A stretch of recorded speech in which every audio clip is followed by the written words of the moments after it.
오늘은 우상의 어리석음, 우상 숭배자의 어리석음에 대해서 말씀하고 있습니다. 44장 전반부에 하나님께서는 나 외 신이 없다고 했습니다. 그리고 내가 처음이요 마지막이니 내가 모든 것을 하니까 두려워 말라는 것입니다. 그래서 그 말씀을 듣고 밖에 나가서 보니까 두려운 것이 있어요.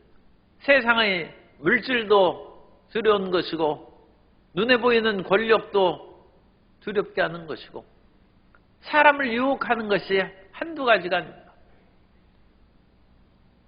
어떤 사람이 선을 보고 마음에 꼭 들어서 결혼을 해야 되겠다 마음에 다짐하고 나갔는데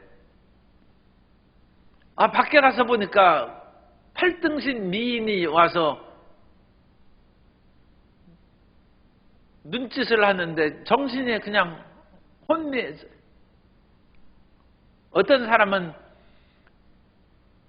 어깨에서부터 팔까지 금팔찌를 쫙 끼고 있는데 그 돈을 보고 그 화려함을 보니까 자기가 마음에 둔 사람이 너무 초라하게 생각이 돼요. 그렇게 되면 안 되죠. 그런데 이스라엘 백성들이 하나님을 믿고 경외하고 이런 말씀을 듣고 지금 바벨론의 그런 포로적인 상황에서 이 이사야의 그 44장은 말씀이 그 배경을 삼고 있습니다. 바벨론의 거대한 성읍입니다. 그 거대한 성읍에서 찬란한 바벨론의 성문 그것을 발굴해가지고 콜데바이가 발굴한 그 흩어진 유물들을 독일로 가져갔어요. 오늘날 같으면 못 가져갔을 텐데 옛날에는 그런 개념이 부족해가지고 그걸 가지고 와서 베를린에다가 그 성문을 복원했어요. 청색과 온갖 그런 타일로 만들어지는 그런 화려한 성문입니다. 오늘날 그것을 보아도 참으로 멋진 그런 바벨론의 성문인데 그런 것이 온전히 구비되어 있던 바벨론의 그 성과 그 안에서 보면 그냥 주눅이 듭니다. 우리는 예루살렘의 그쪽에서 옛날 조상들이 보았던 화려한 솔로몬 성전이라고 하는데 솔로몬 성전은 그 성의 규모가 한 100평밖에 안 돼요. 조그만 그런 성전입니다. 그런데 이 바벨론의 그런 성은 마르둑 성전도 있고 이스타로 성전도 있고 수많은 신전들이 있고 그 신전의 축제를 할 때는 거대한 신상들이 그야말로 줄지어서 장엄하게 지나가는데 기가 팍 죽어요. 과연 하나님이 하늘과 땅의 모든 것을 다스리는 하나님이신가? 하나님이 과연 처음과 나중이시고 우리의 모든 삶을 과연 책임질 수 있는 것인가?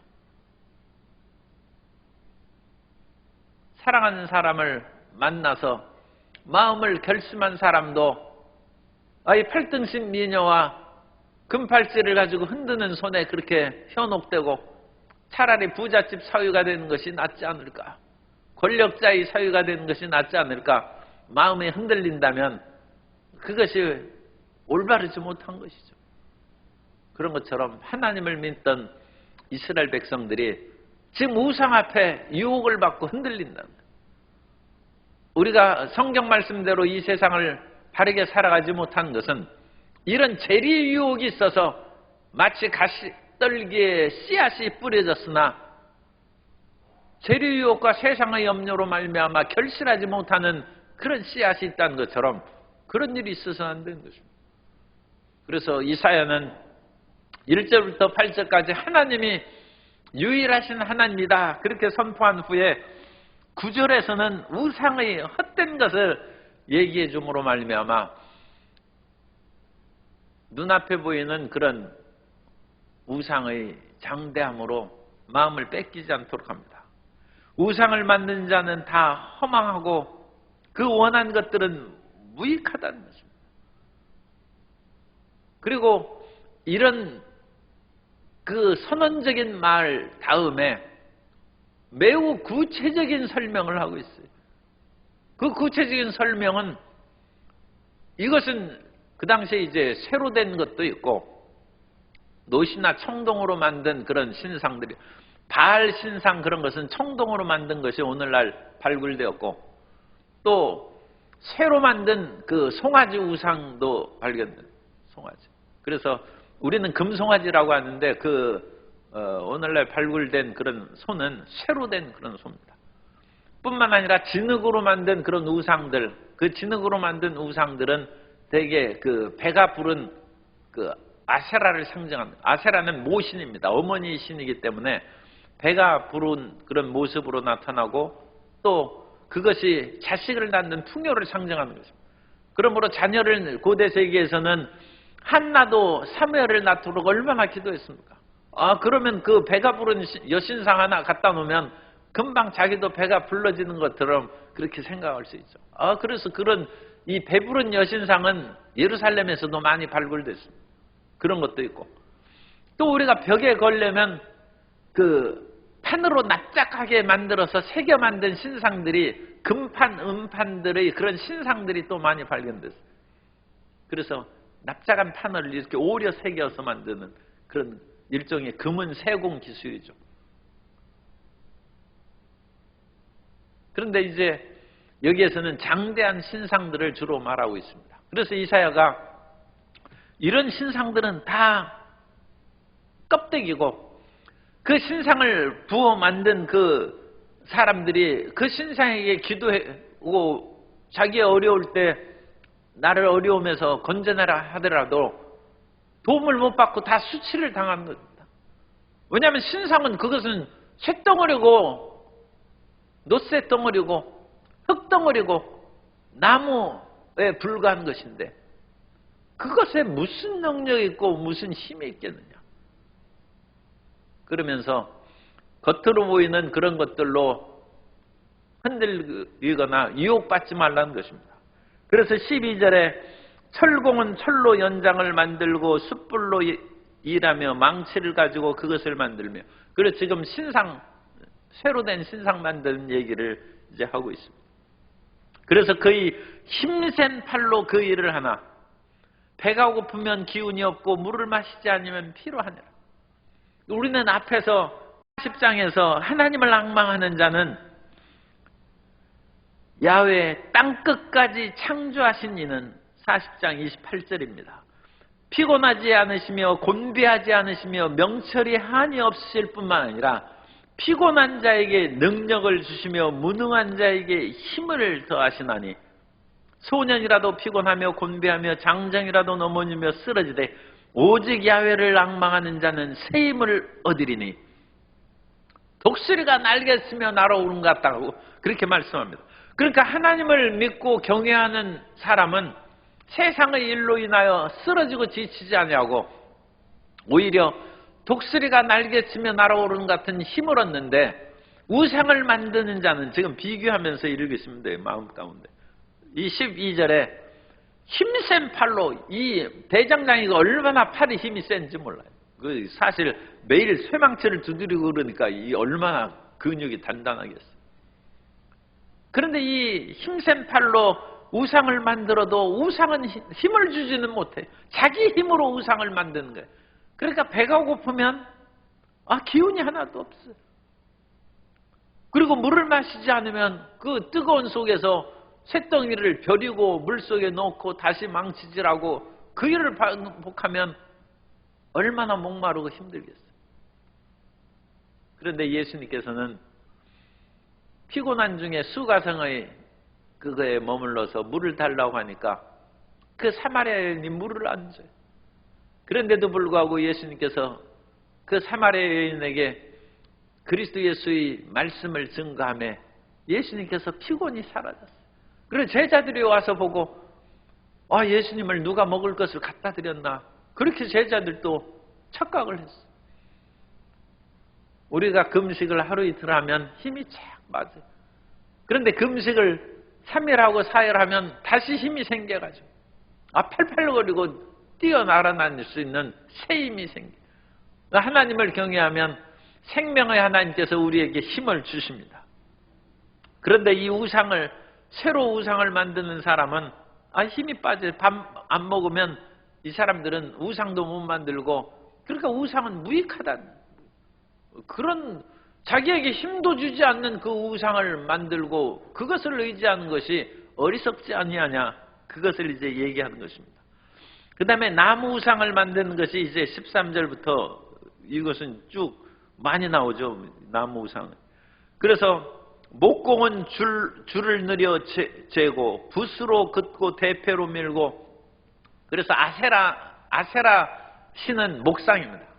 아세라는 주로 목상이고 바알은 주상으로 주로 돌로 만듭니다. 바알 주상인데, 어쨌든 이와 같이 나무로 만든 그런 그 신들이 있어요. 우리나라도 뭐 천하대장군, 지하여장군에서 그런 것은 목상이죠. 그래서 이런 목상들을 나무로 이제 만드는데, 14절에 자기를 위하여 백향모를 베며 디르사도이 좋은 나무가 있는, 그 디르사는 아름답다는 뜻이에요. 아름다운 성읍이에요. 거기에서 그런 좋은 나무를 만들고, 상수리 나무에서, 상수리 나무가 이제 단단하죠. 그런 나무를 찾아가지고 사람들이 일부는 땔감으로 쓴다는 거예요. 그 원래 나무는 이제 베어서 땔감으로 쓰는 것이죠. 땔감으로 쓰고, 그것을 불을 붙여서 자기 몸을 덮게 하고 불을 쬐어, 그 땔감만, 불만 쬐겠습니까? 거기에서 이제 화덕에 불을 넣으니까 그 화덕에다가 이 전병을, 밀가루를 이렇게 반죽해 가지고 화덕에 딱 붙이면 그게 이제 그 팔레스타인 지역에서 많이 먹는 그런 그 전병이 된 거예요. 그거 금방 화덕에서 나온 그것은 맛있습니다. 그리고 그 밀가루는 뭐 소금이나 뭐 그거만 조금 넣고 그랬는데도 불구하고 간이 맞고, 거기에서 소위 말해서 무슨 방부제나 그런 것이 없이 그 자기들이 생산한 그냥 천연식품이죠. 그러니까 아주 맛있어요. 그래가지고 그 밀가루만 이렇게 해서 떼서, 밀가루 빵인데도 맛있습니다. 그래서 그 화덕에 불을 떼고 자기 몸을 따뜻하게 하고 거기서 떡을 굽기도 하고, 그런데 그런 나무를 가지고 또 이 나무는 다듬어서 신상을 만든다는 거예요. 그래서 신상을 만들어 그 신상 앞에 15절입니다. 경배하며 우상을 만들고 그 앞에 엎드리기도 하는 거예요. 그 우상 사람이 만든 거 아니냐. 그런데 자기가 땔감으로 쓰고 떡 구워 먹던 그 신상 앞에 절하면서 그 우상 앞에 내 기도 들어주고 내 몸을 치료해주고 삶의 문제를 해결해달라고 하는 것이 얼마나 어리석으냐. 정신 차리라는, 우상 숭배하는 자들에게 정신 차리고, 아무리 장대한 그런 우상을 만들었다 할지라도 현혹되지 말라는. 우리 뒷산에 가면 큰 소나무가 있어요. 그 소나무 보니까 우람하고 마음에 들더라고요. 이 보통 소나무가 아니라 그 보통 소나무보다 한 2배 정도는 더 굵습니다. 저는 어느 날 가다 보니까 그 앞에 손을 모으고 기도하는 사람이 있더라고요.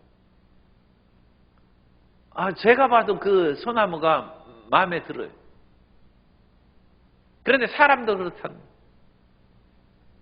이제 제 후배나 제자들이 그런 신학 그런 것들을 쭉 보니까, 수십 년을 지나니까 그들의 그 사역의 결과 그런 것도 보아요. 그런데 어떤 제자는 그야말로 이두령이 과거에 떨어지고 와서 변장한 것처럼 몰골이 흉악해. 어떤 제자는 그 사람은 키가 180 몇 센치야.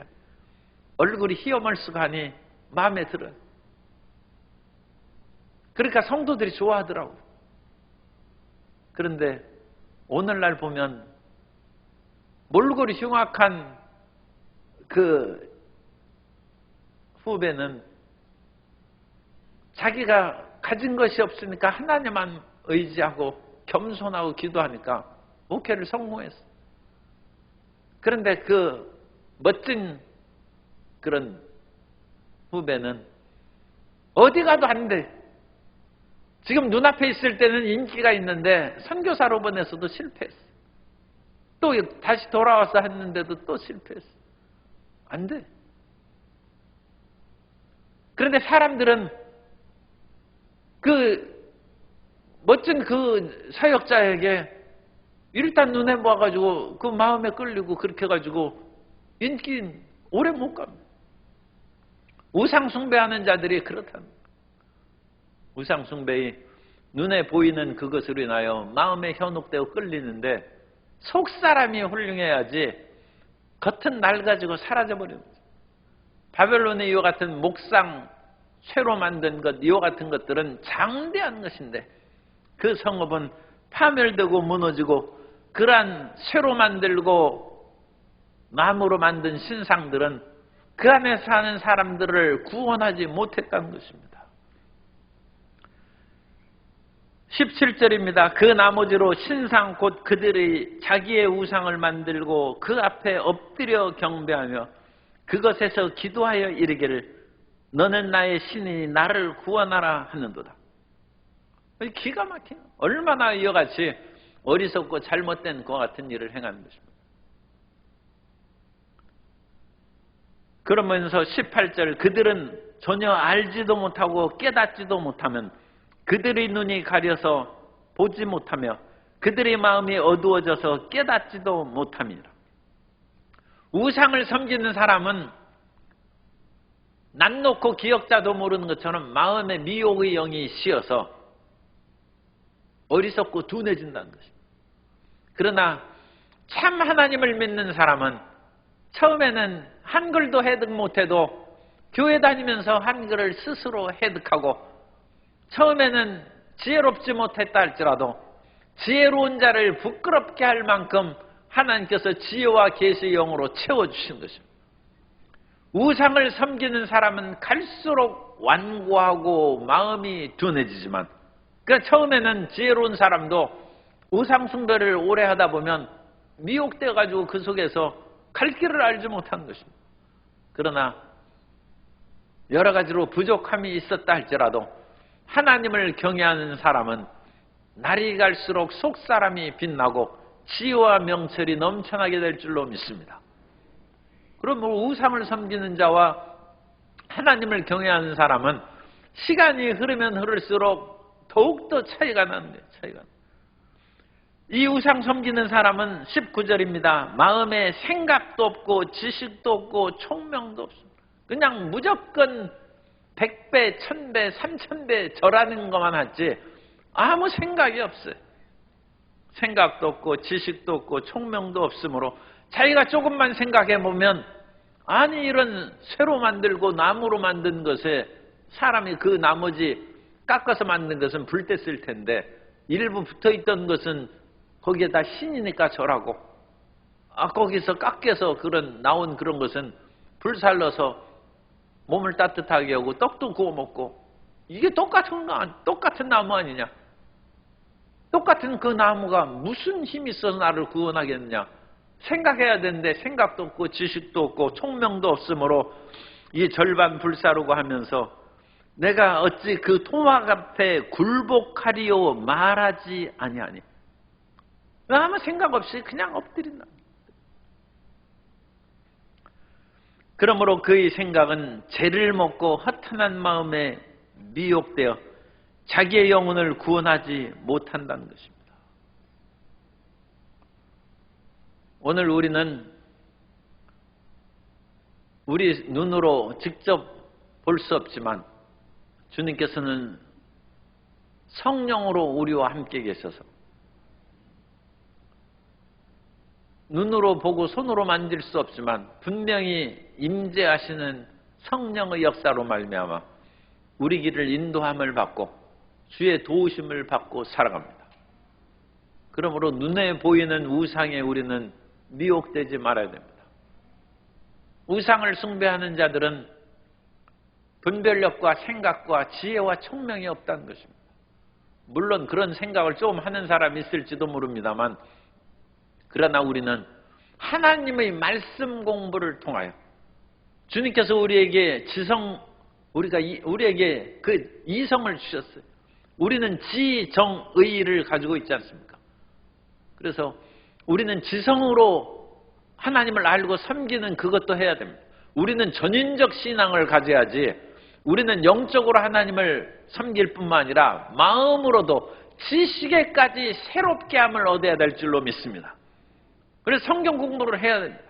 성경학교, 성경대학, 성경연구원을 다니면서 말씀을 공부해야 우리의 신앙이 더 굳건해지고 온전해지는 것입니다. 생각하라는 것입니다. 그래서 말씀을 통하여 우리는 올바른 신앙을 갖고 굳은 신앙을 갖고, 뿐만 아니라 우리는 찬양을 할 때도 열심히 손뼉을 치면서 기쁨과 감사함으로 찬양을 해요. 그래서 찬양 소리가 사실 좀 더 우렁찼으면 좋겠어요. 이것도 표현이 참 우리가 조심해서 말해야 되는데, 우리가 TV에 나오는 저 북쪽에 있는 그 사람들의 전당대회 하는 거 보면 그야말로 열렬하게 박수를 치는데, 우리 그렇게 쳐야 돼. 보통 그런 뜨거운 열정으로, 어떤 면으로는 그냥 온 혼심을 힘을 다해서, 아마 그거 제대로 안 치고 대충 이렇게 치고 그러면 아마 다음 전당대회 못 나올 거예요. 아니, 그 사람들 무엇을 위해서 그렇게 열심히 치는지 우리는 하나님 앞에서 그런 열정을 가져요. 열정. 그게 감정으로도 하나님을 섬깁니다. 그래서 우리가 이와 같은 감정적으로, 또 지성적으로, 또 의지로 우리는 온 힘을 다하여 하나님을 사랑한다, 그렇게 섬기면서 주님을 기쁘시게 하는 자녀가 되어야 될 줄로 믿습니다. 하나님을 믿고자 결단을 내리고 전진해 나아가는 우리 앞에 우상이라는 유혹이 있습니다. 그 우상 숭배는 신약 성경에는 탐심이라고 얘기합니다. 이 세상의 탐욕이 하나님을 경외하는 것을 방해하고, 물질적인 탐욕이 하나님의 말씀대로 살아가는 것을 방해하고, 세상의 쾌락이 하나님을 섬기는 희생과 헌신을 방해합니다. 그 유혹에 빠지지 말고, 그것이 우상입니다. 그 유혹에 빠지지 말고, 오늘날 나무나 쇠 앞에 절하는 그 사람은 별로 없어요. 그러나 세상의 탐심의 유혹에, 그 우상에 빠지지 말고 하나님을 경외하는 우리 모든 성도님 되시기를 주님 이름으로 축복합니다.